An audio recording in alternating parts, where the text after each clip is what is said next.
말씀들을 보게 됩니다. 저는 이 역대기 이야기가 참 재밌습니다. 사실 역사 좋아하고요. 우리 조선의 역사, 대한민국의 역사도 좋아하지만 이 이스라엘의 역사를 보면서 참 많은 지혜를 얻습니다.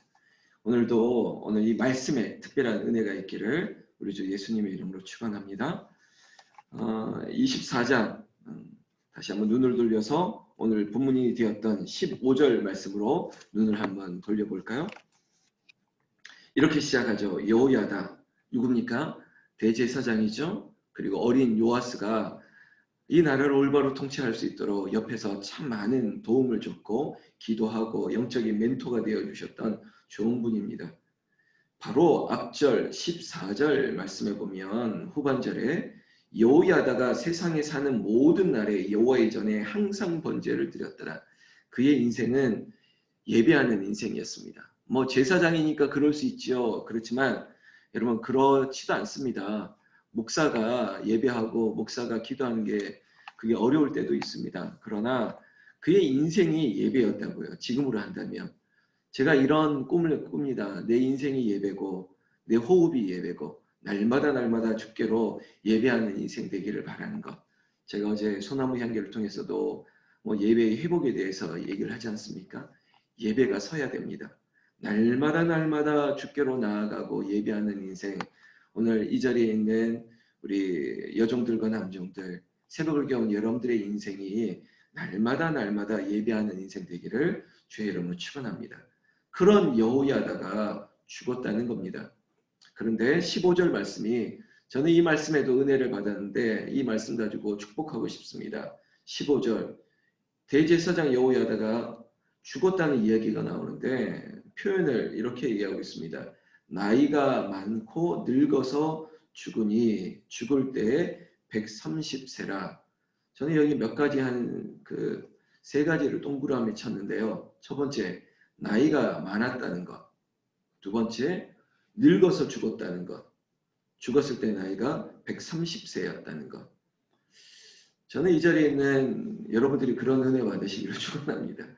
저기 양경욱 권사님, 룩앤미 저를 보세요. 김충숙 권사님, 그리고 한경숙 권사님, 정현숙 권사님, 뭐 나머지 다 여러분들이 나이가 많아 죽으셔야 됩니다. 이게 놀라운 축복입니다.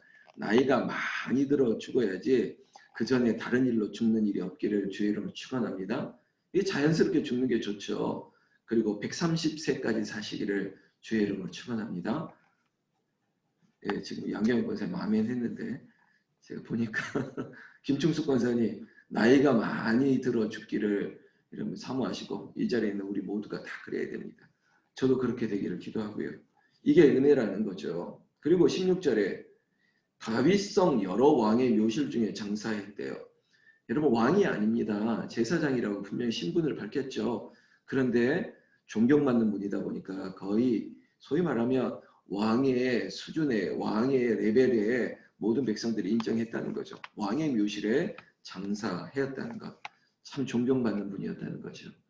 제가 우스갯소리를 했지만 정말 진심입니다. 오래 사셔야 되고요. 그리고 오래 사신 것뿐만 아니라 존경받으셔야 돼요. 자식들에게, 자녀들에게, 그리고 성도들에게 존경받는 분이 되면 돌아가신 이후에도 또 하나님의 영광이고 또 모든 가문에도 기쁨이 되겠죠. 바로 이 여호야다의 마지막을 이렇게 아름답게 기록하고 있다는 것입니다.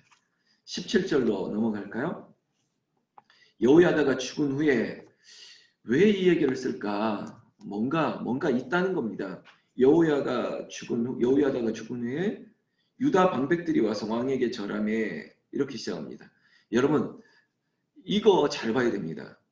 여호야다가 죽자마자 등장한 사람이 있습니다. 유다 방백들이라고 하는데 이런 사람이 위험해요.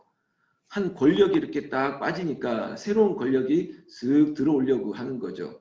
근데 그런 권력이 어떤 권력이냐 나중에 말씀드리겠지만 아주 불의한 자들이 많아요. 야, 이 눈치 보느라고 우리가 기죽어 살았는데 이제 우리가 한번 올라가 볼까? 야, 이 정권에서 내가 길을 못 피고 있다가 새로운 정권 들어오면 내가 한번 들어와 볼까? 막 이런 불의한 자들이 이 요아스 곁으로 싹 들어왔다는 겁니다. 근데 문제는 좀 분별하면 좋겠는데 17절 후반절에 이런 말이 있습니다. 그들의 말을 들었다는 겁니다. 여러분 이 사람들이 어떤 사람인지도 분별력을 가지고 맞이해야 되는데 그들의 말을 들었다는 이 요아스 어떻게 되었을까요? 참 불행하게도 18절에 그의 조상들의 하나님 여호와의 전을 버렸다. 아세라 목상과 우상을 섬겼다. 여러분 기가 막히지 않습니까? 하나님께서 세우신 나라 여호와 보시기에 그가 정직하게 행했던 이 왕조차 주변에 불의한 자들이 간신들이 들끓고 그리고 심지어 대제사장 여호야다 날마다 예배하고 기도하는 그분이 죽자마자 이 요아스가 정신을 못 차립니다. 여러분 절대 우리는 이러면 안 됩니다. 여호와의 전을 버렸다. 아세라 목상과 우상을 섬겼다. 말도 안 되는 일을 또 이렇게 하고 있습니다. 그렇다 보니까 죄죠. 그 죄로 말미암아 진노가 유다와 예루살렘에 임했다는 겁니다. 여러분 목사도 그렇고요. 여러분 집안에 있는 믿음의 사람들 한 사람 한 사람들이 영적인 책임이 있어요. 내가 죄가 있으면 또 온 집안의 죄가 전가될 수 있는 거예요. 오늘 요아스의 죄 때문에 유다 예루살렘 전역에 하나님의 진노가 임했다는 것입니다. 여러분 지도자가 중요한 거예요. 가장이 중요한 거고요. 기도하는 그 집의 영적 호주가 중요한 겁니다. 여러분 여호와의 전을 버리는 일, 우상을 섬기는 일이 없기를 당연히 그래야 되겠죠. 그러나 요아스도 배신한 거예요. 인간은 그럴 수 있습니다. 여러분 이 안타까운 결과 어떻게 이어지고 있는지 보십시오. 근데 19절 여러분 19절 어떻게 시작하냐면 그러나 여러분 이 구절에 동그라미를 쳐야 돼요. 여호와의 전을 버렸다 우상을 섬겼다 그러면 그걸로 끝내야죠. 진노로 멸망시켜야죠. 그런데 19절 말 그대로 쉬프트 확 바뀌죠. 그러나 여호와께서 하나님은 참 긍휼이 많으신 분이에요. 하나님의 사랑이에요. 그래도 다시 돌아오게 하려고 그러나 여호와께서 그들에게 선지자를 보냈다는 겁니다. 여러분 주변에 누군가 견책하고 믿음에 또 귀한 충고를 하고 이렇게 해서는 안 됩니다. 주께로 돌아야 됩니다. 그런 사람들을 보내는 게 하나님의 은혜예요. 인생에 어떤 사인이 있고 경고가 있고 또 우리에게 어떠한 묵시가 있다는 것은 은혜라는 거예요. 오늘 이 요아스와 이 유다와 예루살렘을 향한 하나님의 은혜가 이렇게 제사장들 또 선지자들을 보내고 경고하는 거예요. 내 말을 들으라는 겁니다. 심지어 20절에 보면 하나님의 영이 제사장 여호야다의 아들 여러분 앞서 정말 나이가 많아 죽었던 존경했던 제사장 여호야의 아들 스가랴조차 은혜에 감동돼서 왕에게 나아가 백성들 앞에서 하나님의 말씀을 전하고 있습니다. 너희가 어떻게 여호와의 명령을 지키지 못하고 그렇게 거역하며 사느냐 그러면 형통하지 못할 것이다. 이렇게 선지자로의 소리를 외치고 있습니다. 아버지 그의 아들 참 좋은 아버지의 좋은 아들입니다. 이 대를 이어서 사명을 감당하면서 하나님의 뜻을 전하고 있는데 여러분 이게 하나님의 은혜 아닙니까? 그런데요 21절 무리가 꾀하고 왕의 명령을 따라 그를 여호와의 전뜰에서 돌로 쳐 죽였더라. 여러분 이 좋은 선지자 이 좋은 기회를 하나님께서 또 베풀어 주시는데 여호야다의 아들 스가랴를 돌로 쳐 죽입니다. 그런데요 이 구절에 보면 이런 거예요. 왕의 명령을 따라 무리들이 여호와의 전뜰에서 돌로 쳐 죽였다. 여러분 성전 앞에요. 제사장이 어디 삽니까? 성전에 사는 거죠. 집에서 끌어내가지고 그 집 앞에서 쳐 죽였다는 겁니다.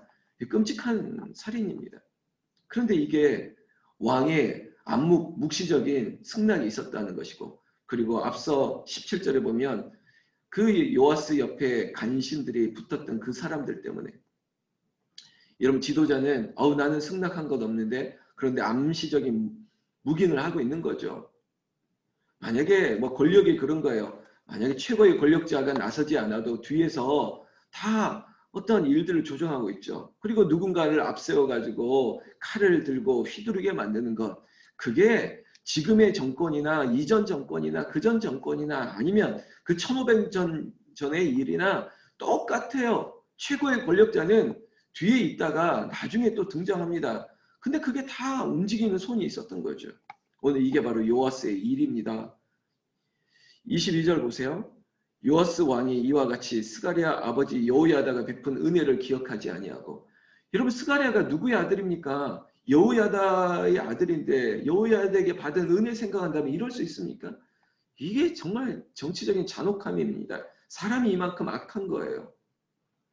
그런데도 이 스가랴는 죽을 때 이렇게 얘기합니다. 22절의 마지막 구절. 여호야는 감찰하시고 신원하여 주옵소서. 하나님, 이 모든 거 아시지요? 하나님, 불쌍히 여겨주세요.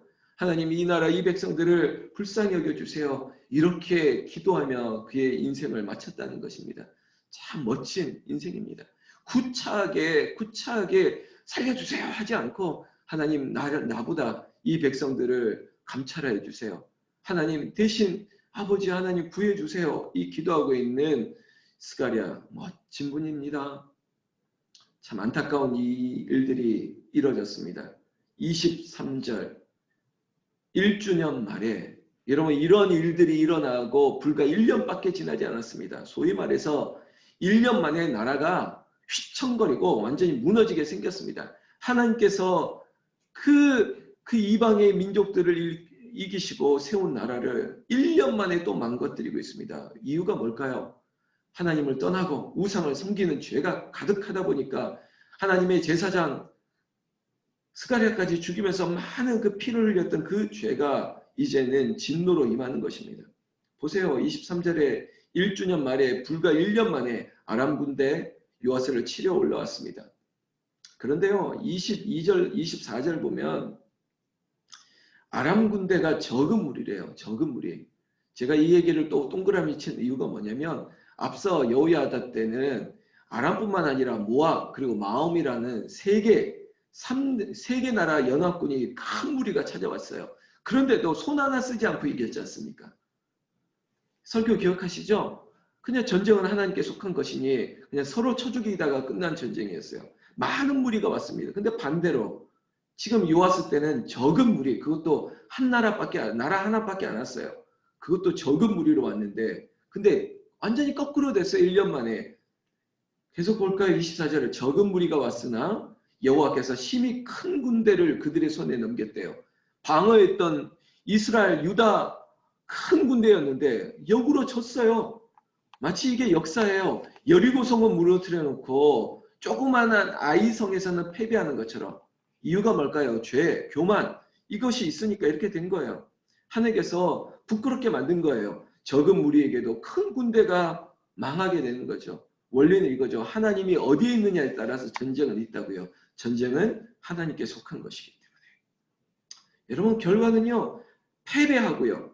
그리고 요아스도 그 전쟁에서 부상을 입고요. 나중에 그 부상 때문에 돌아오는 길에 소위 말하면 같은 아군에게 쿠데타 반역을 일으켜서 그를 따랐던 주변 사람들이 여러분 여호야다의 아들 스가랴를 죽인 피로 말미암아 반역했습니다. 이 요아스 왕을 그의 침상에서 자고 있을 때 쳐 죽였습니다. 그런데 이 결과도 보세요. 25절 마지막 쪽에 왕들의 묘실에는 장사하지 아니했더라.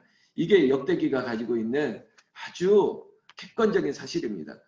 불의한 왕들은 왕의 묘실에 장사하지 않았다는 거예요. 소위 말하면 국립묘지에 안치하지 않았다는 겁니다. 이게 역사, 이게 사실입니다.